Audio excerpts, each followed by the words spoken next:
सभी को जय हिंद। कैसे हैं आप लोग। फिजिक्स क्लास में यहाँ पर हम लोग डिस्कस करने वाले हैं इम्पॉर्टेंट ऑब्जेक्टिव टाइप्स क्वेश्चंस के बारे में, और ये आपके क्लास 12 के लिए बोर्ड परीक्षा के लिए इम्पॉर्टेंट क्वेश्चन रहेंगे।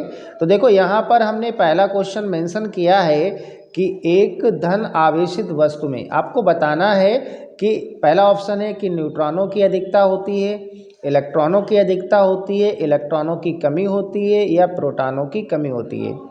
तो ये इस टाइप से क्वेश्चन पूछा जाता है कि धनावेशित वस्तु में या ऋणावेशित वस्तु में। तो आप ध्यान रखना बेटा, इसका ऑप्शन जो होगा सी वाला बिल्कुल सही होगा कि धनावेशित वस्तु में इलेक्ट्रॉनों की कमी होती है।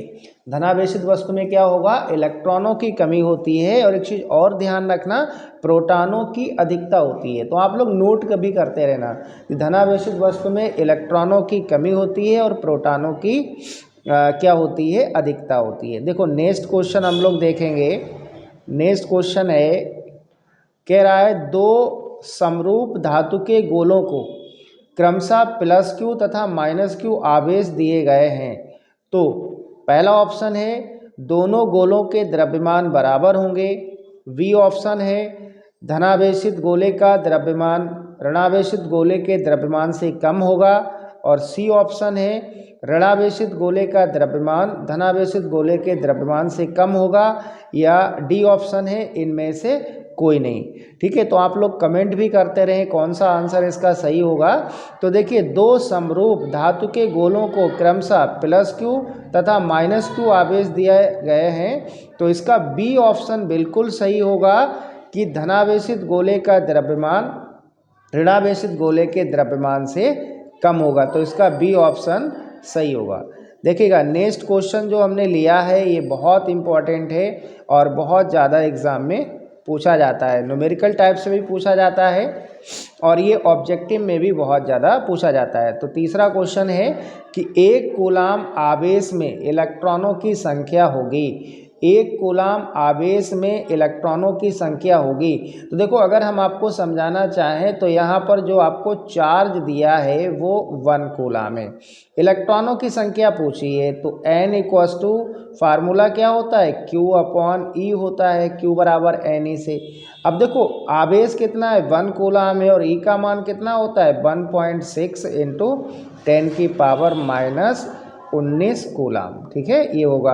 अब आप ये जब कैलकुलेट करेंगे तो देखो इसका V वाला ऑप्शन सही होगा, 6.25 × 10⁻18। ठीक है, तो एक कूलाम आवेश में इलेक्ट्रॉनों की संख्या कितनी होगी, तो इसका V ऑप्शन बिल्कुल सही होगा, 6.25 × 10⁻18। ठीक है, तो आप लोग ये कर लेना, ये इंपॉर्टेंट क्वेश्चन है।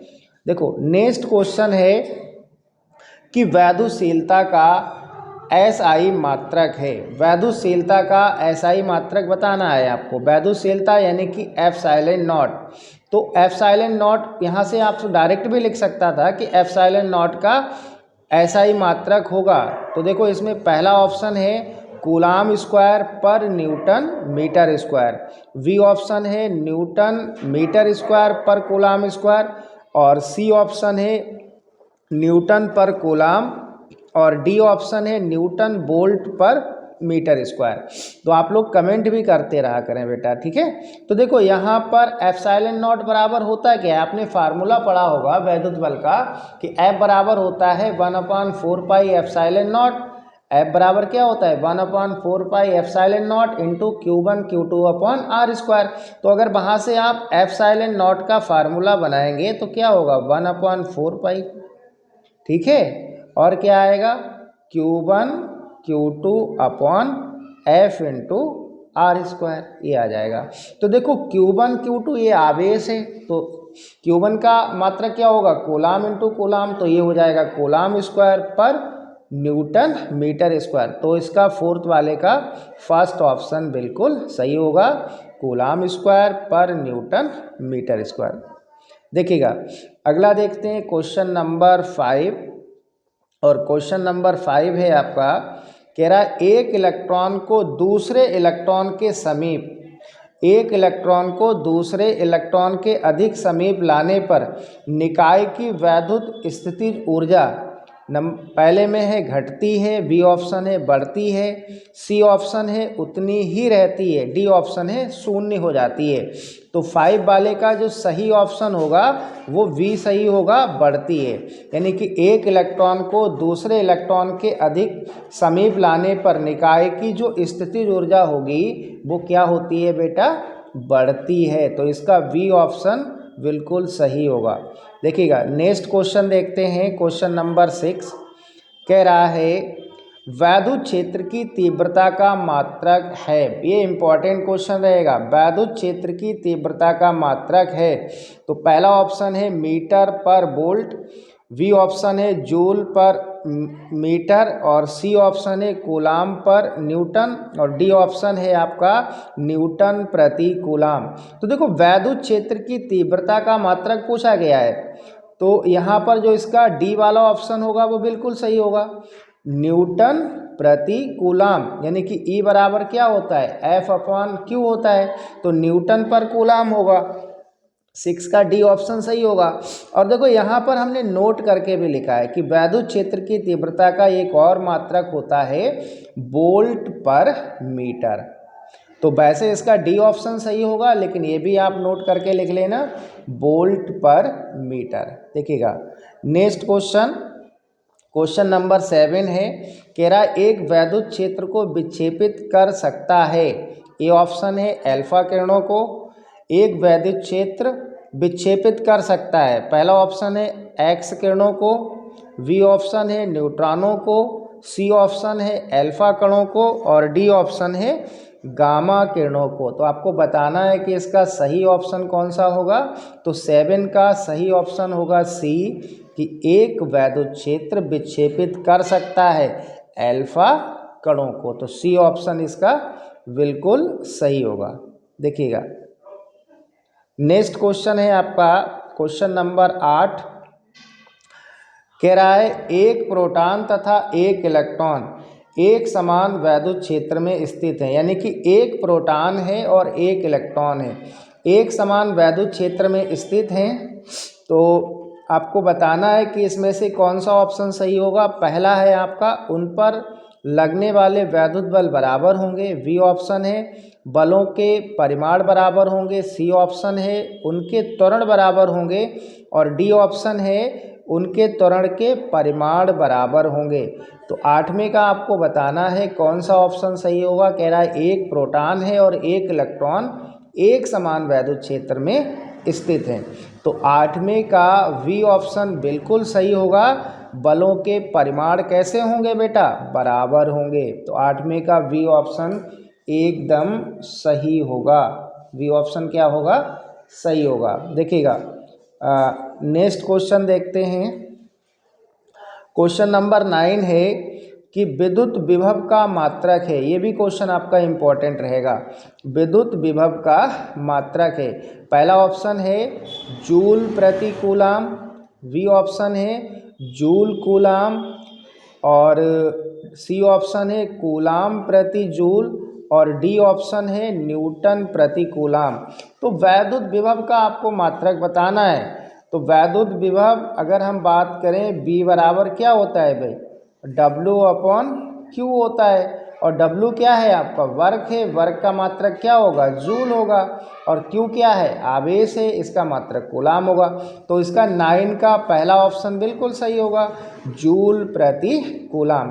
तो 9 का फर्स्ट सही होगा, जूल पर कूलाम। देखिएगा क्वेश्चन नंबर 10 देखते हैं, कह रहा है कि कुछ दूरी पर रखे दो बिंदु आवेशों को वायु के स्थान पर केरोसिन तेल में रख दें तो उन बिंदु आवेशों के बीच बल घटेगा, बी ऑप्शन है बढ़ेगा, सी ऑप्शन है समान रहेगा, या शून्य हो जाएगा।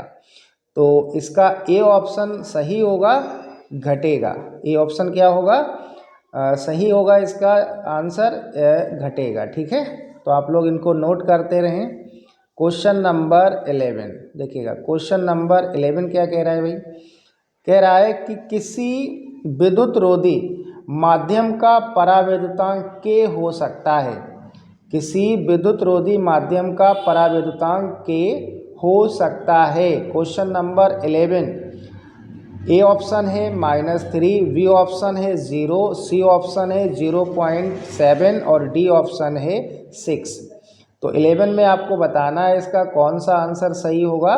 तो 11 का डी सही होगा 6। ठीक है, तो आप लोग इनको नोट करते रहिए। 11 का डी सही होगा 6। नेक्स्ट क्वेश्चन है आपका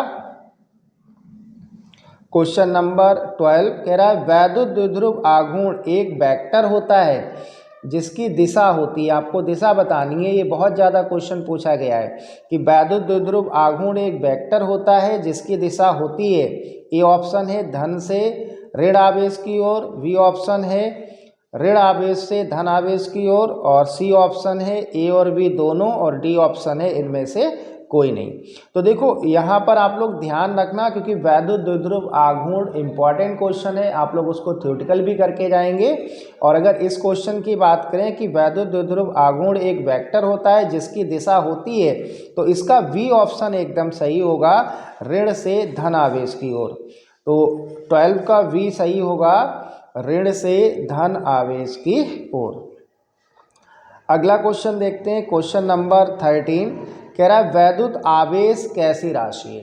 13 कह रहा है वैद्युत आवेश कैसी राशि है। ए ऑप्शन है सदिश राशि, बी ऑप्शन है टेंसर राशि, सी ऑप्शन है अदिश तथा व्युत्पन्न राशि, और डी ऑप्शन है इनमें से कोई नहीं। तो देखो क्वेश्चन नंबर अगर 13 की बात करें तो इसका सी ऑप्शन एकदम सही होगा, अदिश तथा व्युत्पन्न राशि। तो वैद्युत आवेश कैसी राशि है, अदिश तथा व्युत्पन्न राशि है, तो इसका सी ऑप्शन सही होगा। अब यहाँ पर हमने नोट करके लिखा है, इसको भी आप ध्यान रखना कि देखो परीक्षण आवेश एक अति लघु बिंदु आवेश है जिसका अपना कोई वैद्युत क्षेत्र नहीं होता है, ये एक कल्पित आवेश है, वास्तविक नहीं। तो ये ध्यान रखना, कहीं पूछा जा सकता है क्वेश्चन। और वैसे आपका जो क्वेश्चन नंबर 13 है उसका सी ऑप्शन सही है, अदिश तथा व्युत्पन्न राशि। ठीक है, चलिए अगला क्वेश्चन देखते हैं भाई। क्वेश्चन नंबर 14 है कि वैद्युत क्षेत्र की तीव्रता कैसी राशि है। वैद्युत क्षेत्र की तीव्रता कैसी राशि है।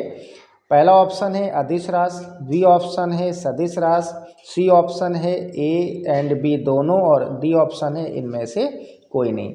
तो आपको बताना है कि वैद्युत क्षेत्र की तीव्रता कैसी राशि होगी। तो क्वेश्चन नंबर 14 का बी सही होगा, सदिश राशि होती है। वैद्युत क्षेत्र की तीव्रता कैसी राशि है बेटा, सदिश राशि है। तो क्वेश्चन नंबर 14 का बी सही होगा। ठीक है, चलिए नेक्स्ट क्वेश्चन करते हैं, क्वेश्चन नंबर 15। कह रहा है वैद्युत विभव राशि है, आपको बताना है भाई वैद्युत विभव कैसी राशि है, अदिश राशि है, बी ऑप्शन है सदिश राशि है, सी ऑप्शन है टेंसर राशि है, डी ऑप्शन है इनमें से कोई नहीं।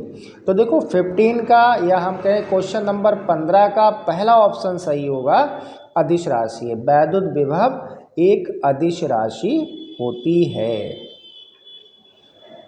देखिएगा नेक्स्ट क्वेश्चन है क्वेश्चन नंबर 16। चांदी का परावैद्युतांक होता है, तो इसका पहला ऑप्शन है k बराबर 0, बी ऑप्शन है k बराबर +1, सी ऑप्शन है k बराबर -1, और डी ऑप्शन है k बराबर इनफाइनाइट या इन्फिनिटी। इन्फिनिटी का साइन होता है। ठीक है, तो क्वेश्चन नंबर 16 यानी कि 16 का डी ऑप्शन सही होगा, इन्फिनिटी। ठीक है, इसका डी ऑप्शन सही होगा, इन्फिनिटी। देखिएगा अगला क्वेश्चन नंबर 17। नेक्स्ट क्वेश्चन है आपका क्वेश्चन नंबर 17 कि निम्न में से कौन सा विद्युत क्षेत्र का मात्रक नहीं है। तो पहला ऑप्शन है न्यूटन प्रति कूलम। 17 में देखिए आप पहला ऑप्शन क्या है, न्यूटन प्रति कूलम, और बी ऑप्शन है वोल्ट प्रति मीटर, और सी ऑप्शन है जूल प्रति कूलम, और डी ऑप्शन है जूल प्रति कूलम मीटर। तो आपको यहाँ पर बेटा ये बताना है कि कौन सा वैद्युत क्षेत्र का मात्रक नहीं है। तो देखिएगा पहला ऑप्शन जो है आपका न्यूटन प्रति कूलम, ये भी वैद्युत क्षेत्र का मात्रक होता है। बी ऑप्शन है वोल्ट प्रति मीटर, ये भी आपका वैद्युत क्षेत्र का मात्रक है, और सी ऑप्शन है जूल प्रति कूलम, ये वैद्युत क्षेत्र का मात्रक नहीं होता है। और dV होता है, ठीक है, जूल प्रति कूलाम मीटर। तो 17 का C सही होगा, जूल पर कूलाम। अगला क्वेश्चन इंपॉर्टेंट रहेगा, कह रहा है एक इलेक्ट्रॉन जिस पर आवेश E है, द्रव्यमान m है, एक समान विद्युत क्षेत्र E में गतिमान है, इसका त्वरण होगा। तो देखो, अगर हम नॉर्मली बात करें, आपने फार्मूला पढ़ा होगा एक, F बराबर ma, सभी को आता होगा ये फार्मूला। F बराबर क्या होता है, ma। अब F यहाँ पर क्या है, वैद्युत बल है, और वैद्युत बल क्या होता है, E Q होता है, और E भी लिख देते हैं, और बराबर ma। हमें क्या निकालना है, त्वरण निकालना है। तो देखो, यहाँ से जब आप त्वरण निकालोगे, त्वरण A निकालोगे, तो ये क्या आएगा, E अपॉन m आ जाएगा, ठीक है। तो इसका आप समझ गए होगे कि क्वेश्चन नंबर 18 का V सही होगा कि एक इलेक्ट्रॉन जिस पर E आवेश है, m द्रव्यमान है, एक समान वैद्युत क्षेत्र E में गतिमान है, तो इसका त्वरण होगा, तो इसका V ऑप्शन सही होगा, E अपॉन m, ठीक है। तो इसका V ऑप्शन सही होगा। नेक्स्ट क्वेश्चन देखते हैं, क्वेश्चन नंबर ये आपका 19 होगा, आप इसको सही कर लेना, ये क्वेश्चन नंबर आपका 19 होगा। आपका क्वेश्चन नंबर बेटा 19 होगा। कह रहा है वायु में रखे दो धनावेशों के मध्य परावैद्युत पदार्थ रख देने पर इनके बीच प्रतिकर्षण बल का मान बढ़ जाएगा, V है घट जाएगा, C है वही रहेगा, D है शून्य हो जाएगा। तो आपको ये बताना है कि वायु में रखे दो धनावेशों के मध्य परावैद्युत पदार्थ रख देने पर इनके बीच जो प्रतिकर्षण बल का मान होगा, तो इसका बेटा V ऑप्शन सही होगा, घट जाएगा, ध्यान रखना, घट जाएगा। अब देखते हैं क्वेश्चन नंबर 20, ठीक है। तो ये सभी इम्पोर्टेंट क्वेश्चन हैं। तो आज की क्लास का ये लास्ट क्वेश्चन है कि परमाणु के अंदर अल्फा कण किस बल के कारण प्रकीर्णित होते हैं। पहला है गुरुत्वीय बल, V है नाभिकीय बल, C है कूलामीय बल, और D है चुंबकीय बल। तो इम्पोर्टेंट क्वेश्चन है। तो 20 का आपका C ऑप्शन बिल्कुल सही होगा, कूलामीय बल। तो ये जो हमने यहाँ पर ऑब्जेक्टिव क्वेश्चन को मेंशन किया है, ये सभी आपके बोर्ड एग्जाम में पूछे गए भी हैं और इम्पॉर्टेंट हैं, आप लोग इनको कर लेना, ठीक है। तो ये सभी क्वेश्चन आपके बोर्ड एग्जाम के लिए इम्पॉर्टेंट रहेंगे। क्लास कैसा लगा आप लोग कमेंट करके ज़रूर बताएं।